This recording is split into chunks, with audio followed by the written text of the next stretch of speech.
everyone, I'm here today with my July wrap-up for you. I'm sorry that this is a few days late. This is the first day I found in a little while that was good for filming, so I'm here to do it today. So this month I read a total of 11 things. Now don't be too impressed by that because the breakdown of that is two picture books and one that is kind of hard to describe that you'll understand when I show it to you. 4 middle grade novels, 2 modern classics, 1 graphic novel, and a short story collection, so a bunch of those in that total of 11 are much shorter reads, but still I was overall happy with what I was able to get to this month, and I really enjoyed basically everything that I read. There was one anomaly that I did not enjoy very much at all that I'll speak about, but overall I gave most of these things 4 stars, I believe, so that is a very good reading month in my opinion. And now let's get into the actual things that I read. First of all, I started off the month by reading the 11th and 12th books in a series of unfortunate events by Lemony Snicket. The 11th book is The Grim Grotto, and the 12th book is appropriately named The Penultimate Peril. And I really enjoyed both of these. Obviously, I'm not going to go into any plot synopses or anything because they're 11 and 12 in a 13-part series, so that would be filled with spoilers, but I definitely super enjoyed these a whole lot, and I'm looking forward to and dreading reading the 13th book because I want to find out answers to all of these mysteries that I've been encountering over the course of the series, but I also don't want it to be over because they're just such charming, fun, quick reads.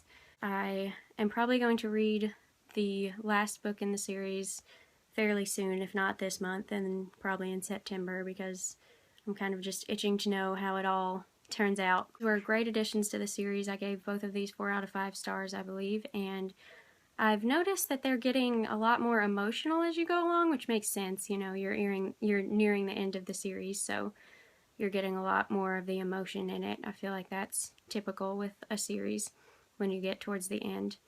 But I've really been enjoying that aspect because the first few books that you read, they're just basically for fun and you really enjoy them, but you don't necessarily have that much emotional connection to the characters. But I'm definitely have been forming that more and more along the way, and I'm now very attached to the characters and very invested in what will be the outcome of their lives. Hopefully, I mean, it's called a series of unfortunate events, so I don't really expect a happy ending, but I don't know. I'm very curious as to how this series is going to wrap up because it's so different from anything I've ever read before. And so yeah, I'm very excited to get to the last book in this series, and I really enjoyed reading these this month. The next 2 books that I'm going to talk about are the 2 modern classics that I read in the month, and the first of those was Miss Pettigrew Lives for a Day by Winifred Watson. This definitely lived up to my expectations. I absolutely loved it. It's so charming, and it's such a fairy tale-esque story. You just root for Miss Pettigrew the entire way, and you're just so happy for her in the way that her life turns around in the course of one day in this novel, and it's just so charming and heartwarming, and it's definitely as good as I was told it was by the people who I know who have read this already, like Lil from Lil's Vintage World. I can definitely see why she loves this so much, and I definitely really enjoyed it as well. I gave it 4 out of 5 stars. So it's a very fun, quick read, and I would definitely recommend it if you're interested. Next book that I read is The Enchanted April by Elizabeth Von Arnim. I have had this sitting on my shelf for a few months now and have been very excited to read it, and I finally got to it this month, and it definitely did not disappoint me. I very much enjoyed it. I gave it 4 out of 5 stars. This is about 4 women who decide to take a vacation in April to the Italian coast to rent a castle there. None of these women really know each other that well before they decide to hatch this plan to head off to the Italian coast for a month. A much needed vacation, which they need in their lives for various reasons. And it's just a very charming story. The descriptions are lovely. You can definitely feel that you are in the setting of the Italian coast with these women, and it's just very charming to see how each of them is transformed by their surroundings over the course of the month, and how just being in such a beautiful place helps them to heal the things in their lives that needed healing. Just a very charming, whimsical story, kind of like Miss Pettigrew, and I would definitely recommend this as well. The next two books that I read were the other two of my middle grade reads for the month, and the first one is Because of Winn, Dixie by Kate DiCamillo, who is one of my favorite authors ever. I love her so much. And I was inspired to read this by my friend Katie that I became friends with on Goodreads. We've been talking back and forth for a few weeks now, and I just love her. She's awesome. We are like reading soulmates. One of the things that we've been bonding over is our mutual love of this wonderful author, and I feel like I've read this before, maybe when I was like in elementary or middle school or something, and maybe I know I at least started it. I'm not sure if I ever finished it, which I don't know why. That's ridiculous. But I decided to pick it up again and complete and read the whole thing, and it was lovely. It's just as charming as all of the other Kate DiCamillo books I have read. She just works absolute magic with her stories. She just somehow manages to blend a simple yet elegant writing style but she works in these messages that are just so profound and just so moving, and her characters are always fully developed and formed and unforgettable. And I mean, there's tons of them in this book, and they're all amazing and fully fleshed out. And this book is tiny. It's like less than 200 pages. Yeah, it's like 180 pages, and she manages to create a whole cast of characters that are completely unforgettable and totally lovable. And it's just absolutely beautiful and heartwarming. I love all of her books that I have read so far, and I have no doubt that I will love the ones that I haven't read as well when I do get to them. It's not my favorite one of hers, I wouldn't say, but I mean, I still absolutely loved it, and it's an amazing story, and I would definitely recommend it to anyone who's interested in middle grade. And I gave this 4 out of 5 stars as well, I believe. Next thing I read was another middle grade read, which was Seven Wild Sisters by Charles DeLint, illustrated by Charles Vess. And I read the companion novel to this, The Cats of Tanglewood Forest, in May, and really enjoyed that one. So I was super excited for this one to come out in paperback so that I could pick it up and read it so that it would match my copy of the companion novel. And this is just as beautiful as the first one on the outside as well as the inside. It's illustrated. It's not as heavily illustrated as The Cats of Tanglewood Forest. There was an illustration on basically every page in that one. This one's much more sparse. It's not as illustrated throughout. You have maybe an illustration or two a chapter, but the art is absolutely gorgeous. I love Charles Vess's style, and it matches this story so well. They're just a perfect pairing of talents, in my opinion. I would definitely say that I enjoyed this one just as much as I enjoyed The Cats of Tanglewood Forest. I wasn't sure if I would say that at first when I was about halfway or 3/4 of the way through the book. I was going to say that I enjoyed it a little bit less than The Cats of Tanglewood Forest, but the way this one ended and how everything wrapped up, I really enjoyed that, and that definitely pushed it up to the same level of The Cats of Tanglewood Forest for me. This is about, it's not a direct sequel, I wouldn't say, it's more of a companion novel. This is set long after The Cats of Tanglewood Forest. The little girl who is the main character in that book is now an old woman, and she is kind of a mentor to this little girl here, Sarah Jane. And the old woman who was the main character in The Cats of Tanglewood Forest, Lily, teaches Sarah Jane how to live off the land, and how she teaches her kind of her way of life. She still lives alone up in her cabin in Tanglewood Forest, and completely just lives off of her own land and does everything for herself. And she teaches Sarah Jane the business of doing that, and Sarah Jane becomes very enamored with it and decides that that's how she wants to live her life as well. And so their bond is really special. That's one of the best parts of the story. The bond between Lily and Sarah Jane is just so sweet. And Sarah Jane also has 6 sisters, as you could probably tell by the title and the cover here. I mean, that's a lot of girls to keep track of, so that was a little difficult. And the book alternates perspectives from chapter to chapter of the different girls. And so that can be a little confusing at times, but they have pretty distinct personalities, and once you get them down, it's a little easier to handle. And this, of course, has the mythical elements that I loved in The Cats of Tanglewood Forest as well. There are fairies galore in this book, and Sarah Jane, the main conflict in this novel, comes about when Sarah Jane helps a little fairy man who has been shot through with arrows in the forest, and she finds him and helps him, and then she finds herself caught up in the battle between his kind and another species of fairies, and has to get Lily to help her with that conflict, and her sisters become entangled in the whole thing as well, and it just all becomes kind of a bit of a mess, but they have to work together to figure out how to resolve it.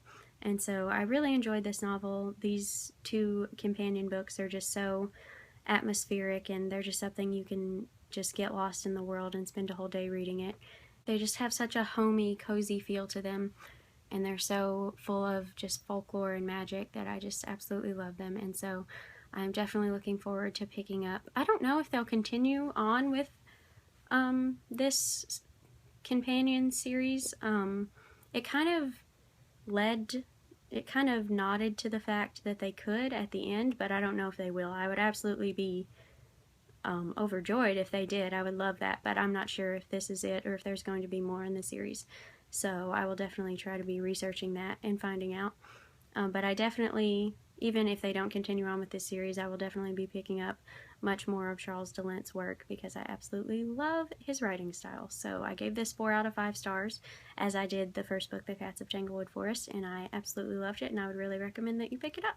The next thing that I read is the one that I didn't enjoy very much at all, unfortunately, and that is a short story collection called Stories for Nighttime and Some for the Day by Ben Lurie.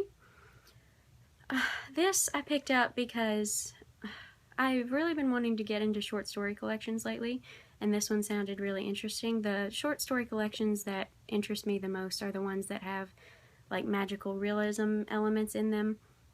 I'll read you a little bit of the inside flap so you can get an idea of what I mean.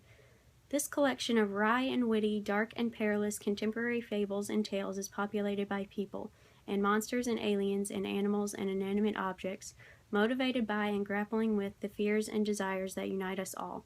In this visionary world, televisions talk and sometimes sing. Octopi leave the sea to collect spoons in small city apartments, and boys and girls and men and women fall down wells and fly through space and find love on Ferris wheels. So that was very intriguing to me. I thought I would absolutely love this, and unfortunately that was not the case. The writing in this, there are tons of stories because each one is only a few pages long, and the writing in this is very simple, which I don't think it's that he's a terrible writer and that's all that he could come up with was this very simple, basic writing. But I think it was a choice on his part, and I guess, I mean, this has some good reviews on Goodreads and Amazon and things like that, so I guess it works for some people. But for me, if I'm going to have these fantastical elements in stories and enjoy them, I need detail. I can't just have you tell me, you know, this octopi moved from the ocean and now lives in an apartment and collects spoons. Like, that's great for a start of telling me why I should read this story, but in the story I want to find much more detail than that.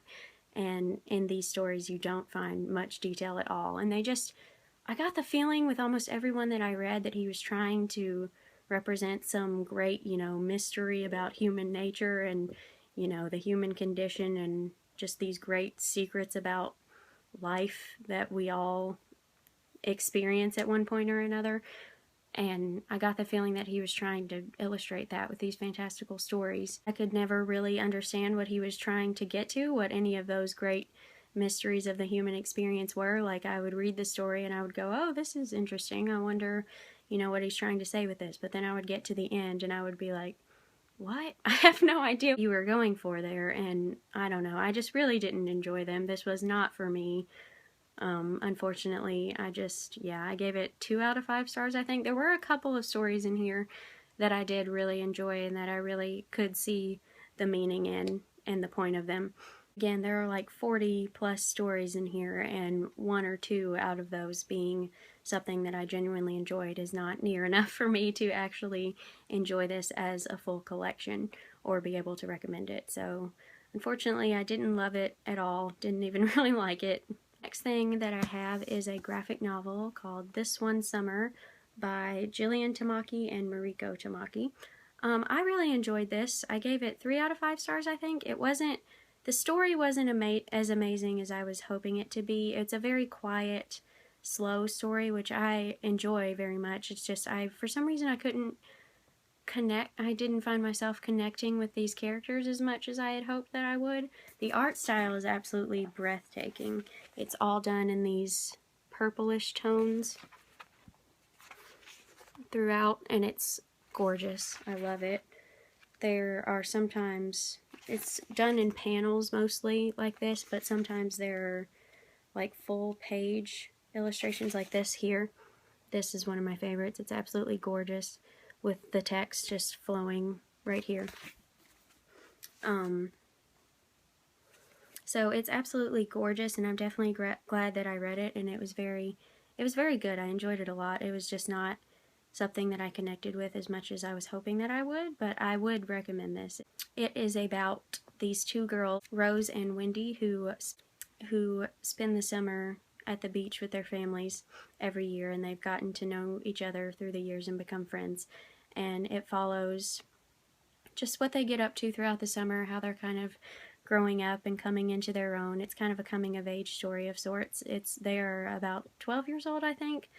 During this story, it's set during one summer that they are at the beach together, and just what's happening in their lives and what's happening with their families. It didn't blow me away like I was hoping it would, but I definitely really enjoyed it, and I would recommend it if it seems like something you would be interested in. And I will definitely be checking out more work by this duo. They are very talented, and I'm very excited to pick up more of their work in the future. The next things that I read are 2 picture books, and the first is Instructions by Neil Gaiman and illustrated by Charles Vess, again, who illustrated the 7 Wild Sisters and the Cats of Tanglewood Forest. And I really enjoyed this. It was a really cute story. I think I gave it 4 out of 5 stars maybe. Of course, the illustrations were breathtaking, as I have come to always expect with Charles Vess. There's a little bit of the artwork. Some more.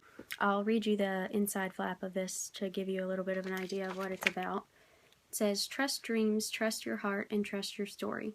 A renowned storyteller whose words have transported readers to magical realms, and an acclaimed illustrator of lushly imagined fairy tale landscapes, guide a traveler safely through lands unknown and yet strangely familiar, and home again."